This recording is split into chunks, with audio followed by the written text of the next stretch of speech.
toast for you. How are the scrambled eggs, Walter? Oh, they're fine, Mrs. Davis. How are the eggs, Connie? Scrambled. I'm so glad.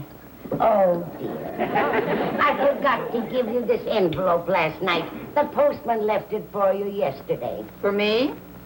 But it's already been opened. I did that by mistake. They're just some travel folders from my sister Angela. You ought to read them sometime when you can afford a vacation.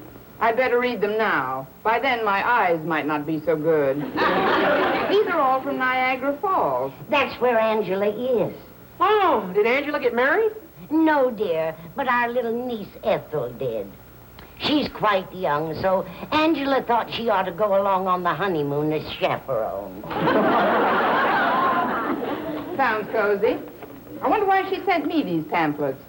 I guess she thought if you showed Mr. Boynton some pictures of Niagara Falls, they might give him some ideas. I'm sure they would. He'd probably go right in and take a shower. I noticed this envelope is marked 20-cent postage due. Remind me to pay you back the money you laid out, Mrs. Davis. I didn't lay out anything, Connie. Our postman, Mr. Bagley, left it without waiting to collect the postage due. Oh, is Mr. Bagley your postman, too? He certainly is a sweet old character. He is a lovable old dear, isn't he? Well, I'll have to give in the 20 cents some other time. I'm afraid there won't be any other time, Connie. There was a new postman on this morning, and he told me that right after work yesterday, Mr. Bagley turned in his mail pouch and quit. He quit? Yes, he said his health was failing, poor thing. Oh, that's too bad. I guess he's better off, though, not having to trudge around with that heavy bag. Well, I guess I better take care of these dishes. Excuse me.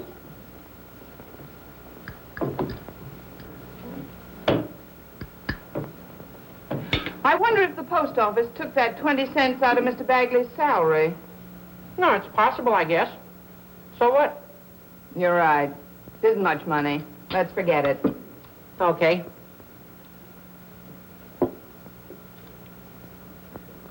$0.20 isn't much nowadays, is it? Certainly isn't. Please, Walter, I'd rather not discuss it. Huh? But I didn't say a word. Oh, I'm sorry.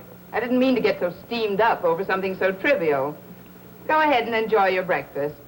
We've got a lot of time to get to school. Right.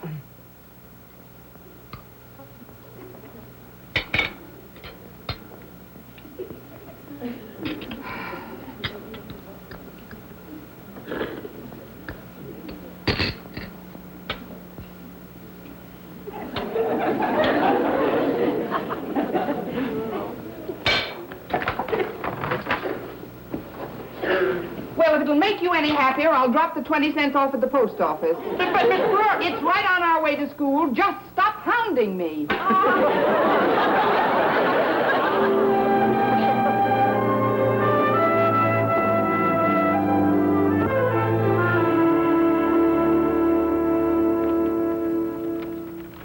Oh, here it is, Miss Brooks, right here in the postal regulations. No mail shall be delivered until the postage due thereon has been paid. The amount due shall be paid in cash. Postage stamps shall not be accepted in payment thereof. So you see, the postman must collect on delivery, otherwise he's out of luck. Then poor Mr. Bagley did have to absorb the loss personally. I'm afraid so. You know, Miss Brooks, it's surprising how little people know about the operations of the post office. Before deliveries, for example, the overweight mail is brought in here where I weigh it. Then I stamp the amount of postage due on the face of the envelope. Then the postman pays that amount out of his own pocket. I see. And after that, it's up to the postman to collect from the addressee. That's right. Well, you folks certainly know how to run a business. Suppose I just leave this money here for Mr. Bagley. Well, I'm sorry, Mr. Bagley's no longer in our employ. You know, if I were you, I'd just forget about it. Well, I guess you're right. Thanks for the information, anyway. You're welcome. Look, why don't you give me Mr. Bagley's address? Then I can drop the money off at his house. Well, let's see. The last address we had on him was 412 Lincoln Avenue. Lincoln Avenue. Oh, now I know I've got to return that money. Yeah, You know, Miss Brooks, you're not the only one who took a liking to the old fellow. We were all very fond of him around here. As a matter of fact, my boss, Mr. Bittler, called him about an hour ago to offer him an inside job so he wouldn't have to pound the pavement on deliveries. Oh, really? What happened? The landlady said he was gone. Gone? Yep. 1 minute he was there, the next minute he wasn't. Didn't even leave a forwarding address.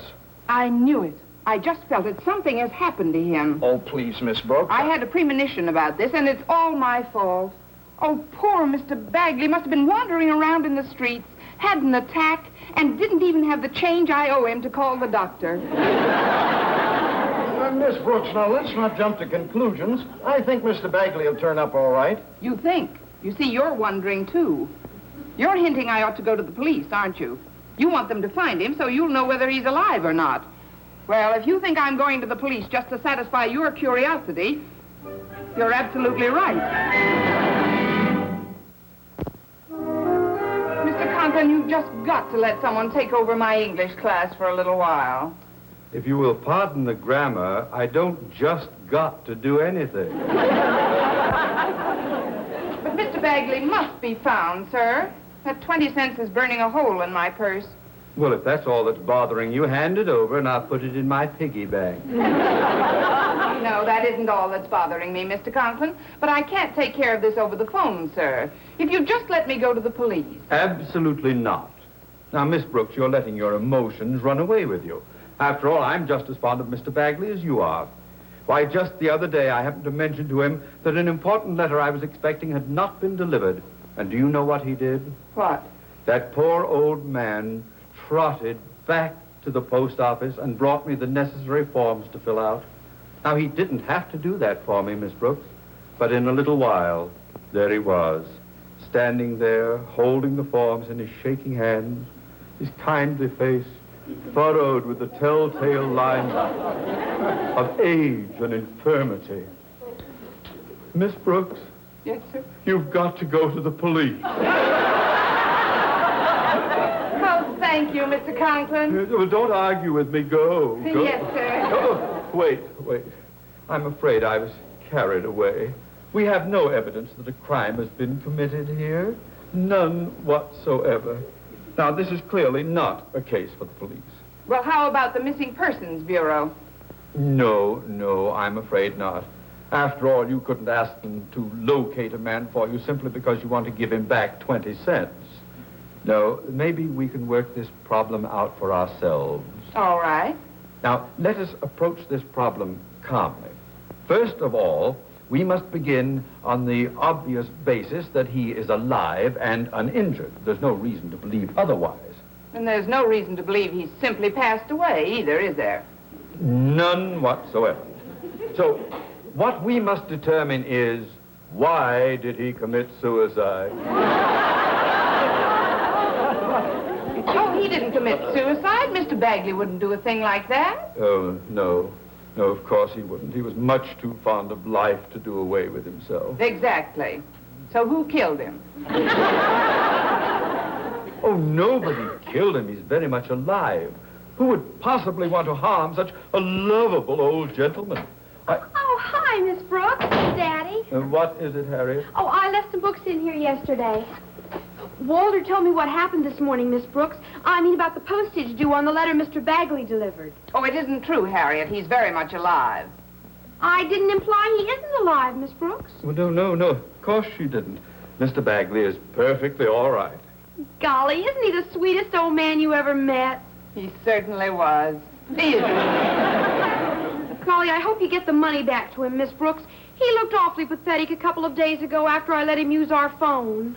Just a moment. Mr. Bagley looked pathetic, you say? Yes, Daddy. Something had obviously upset him. I don't know who he was talking to, but I did hear him say, I can't go on with this much longer. Well, I've got to get into class now. See you later. I can't go on with this much longer. I knew it. The dear old boy's a goner. Oh, please, Mr. Conklin. Now who's letting whose emotion run away with who? Whom? Who? Never mind. Look, Mr. Boynton is just as fond of Mr. Bagley as we are. Perhaps he can help us locate him. Why don't the three of us meet in your office at lunch period? Good idea. We'll dispose of this matter once and for all.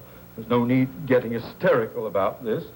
Until we prove otherwise, we must believe that Mr. Bagley is alive and well. Yes, sir. He's alive and well. That's the spirit. It's absolutely pointless to feel sorry for him in advance. Oh, you're right, Mr. Conklin. Believe me, I don't feel one bit sorry for him. It's his widow I'm worried about. Together to discuss ways and means of locating a man of whom we are all very fond. A man who, we are confident, has met with no mishap. He means the late Mr. Bagley. If you'll forgive me for saying so, Miss Brooks, I wish you'd stop presuming that Mr. Bagley is no longer among the living. Wherever he is, I'm sure he's all right. Furthermore, I think I can locate him. Good for you, Mr. Boynton. Wonderful. And when you do find him, tell him I'll be happy to give him back his 20 cents. I'll be glad to. That is, if he can still hear me. Oh, come. Let's not get pessimistic again. How do you propose to locate Mr. Bagley, Boynton? Oh, that's easy. I'll simply contact some of his friends. And come to think of it, though, I don't know any of his friends. Well, we're off to a good start. Well, do you have any helpful suggestions? Yes. If we really want to think constructively, we should try to determine just who one contacts in order to ascertain the whereabouts of someone who isn't actually in any trouble. I'll buy that. Now, take it easy, Miss Brooks. Maybe Mr. Bagley's landlady knows a lot more than she told the post office people. Ah, I'll buy that. Miss Brooks? Give it to him. He bought it. Fortunately, I have a nose for good ideas, Miss Brooks. I believe we should question the landlady to determine whether or not she is withholding information that might lead us to Mr. Bagley. That isn't a bad idea. We should try to contact those close to him. Oh, I've run into Mr. Bagley several times shopping down on Milford Street. I think we ought to cover that territory. Good. Now we have a definite plan of attack. We will all leave here at 3 p.m. sharp and separate. I shall proceed immediately to the Milford Street area while you and Miss Brooks pump Mr. Bagley's landlady. Then we shall rendezvous at a predetermined place. I'll buy that. Check. Now remember, in quizzing private citizens, we are taking the law into our own hands. We must therefore proceed with extreme caution. Roger. It is now 12:15. Synchronize watches. Wilco.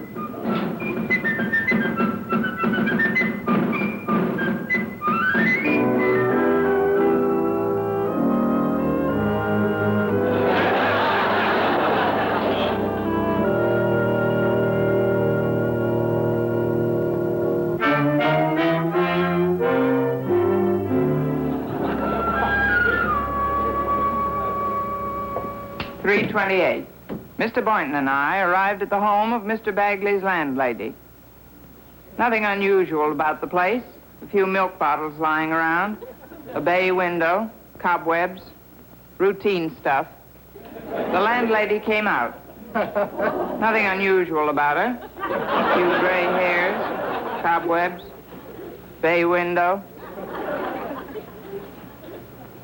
I showed her the postage due envelope and explained our business.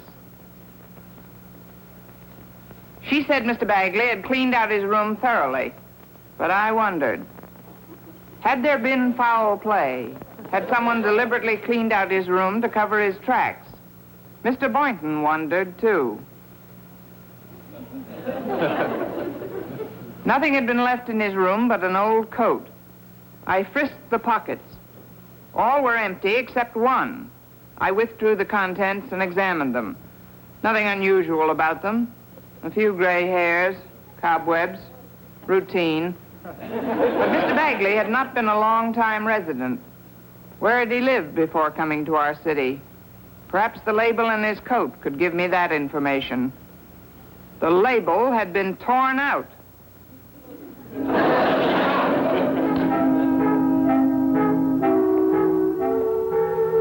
3:59. We arrived at the Milford Street barber shop, which Mr. Bagley had been known to frequent. Nothing unusual about the place. bay window, hair, routine. The barber knew Mr. Bagley only as a customer, or so he said. Claimed he'd never been to Mr. Bagley's rooming house. But Mr. Boynton was quick to notice a telltale red stain on his white coat.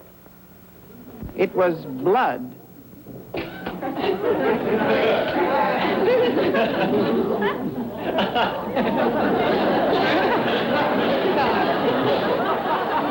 It was blood, all right, but not Mr. Bagley's. I told Mr. Boynton to check the hospitals. I'd contact him later. Meanwhile, I proceeded to the prearranged rendezvous with Mr. Conklin.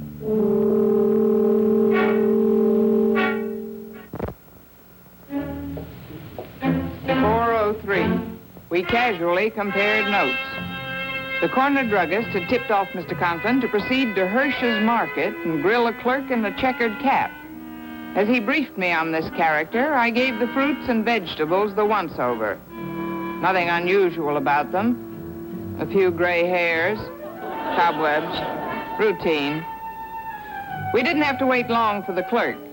He was uncommunicative at first, said he'd never heard of any Mr. Bagley. But then I described him.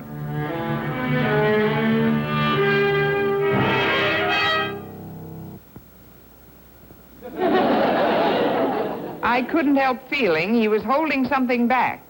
And finally, under a little prodding from Mr. Conklin, he recovered his memory.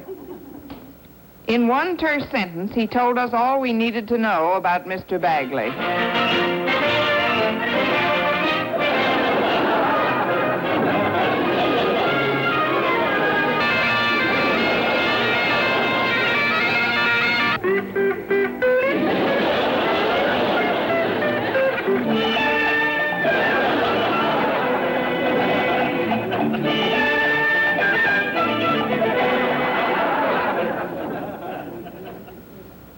Mr. Bagley wanted to travel. Our next move was obvious. We had to get to the Dale Street Pier.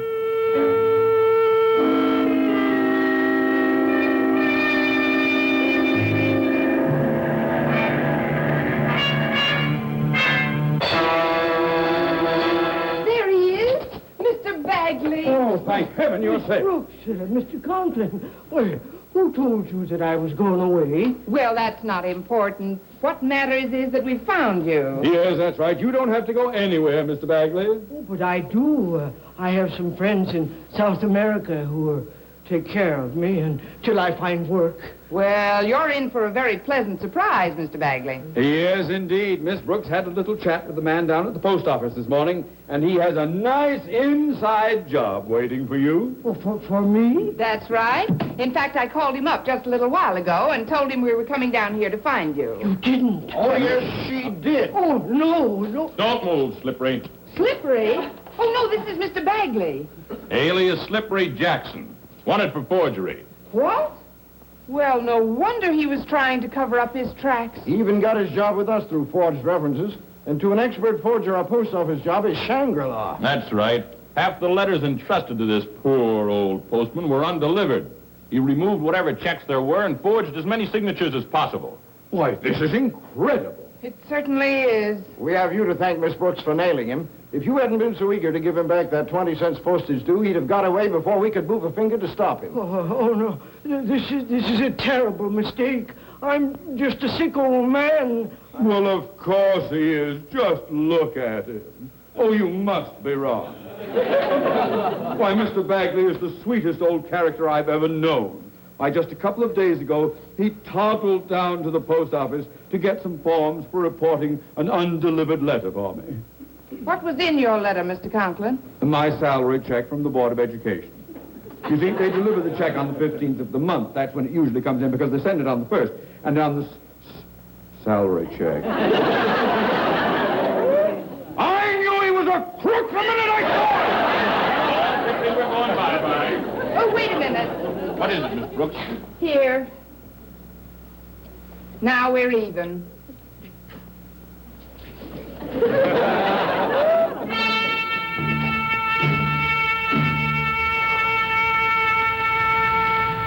And so, on March 19th, Slippery Jackson was tried for forgery in Superior Court. In a moment, the results of that trial. Slippery Jackson was found guilty and sentenced to 10 years in the penitentiary. On the day he was admitted, something drew me to the scene. Finally, I heard the rattle of handcuffs, the sound of feet plodding toward the gate. Well, what do you know? Slippery Jackson slipped away again.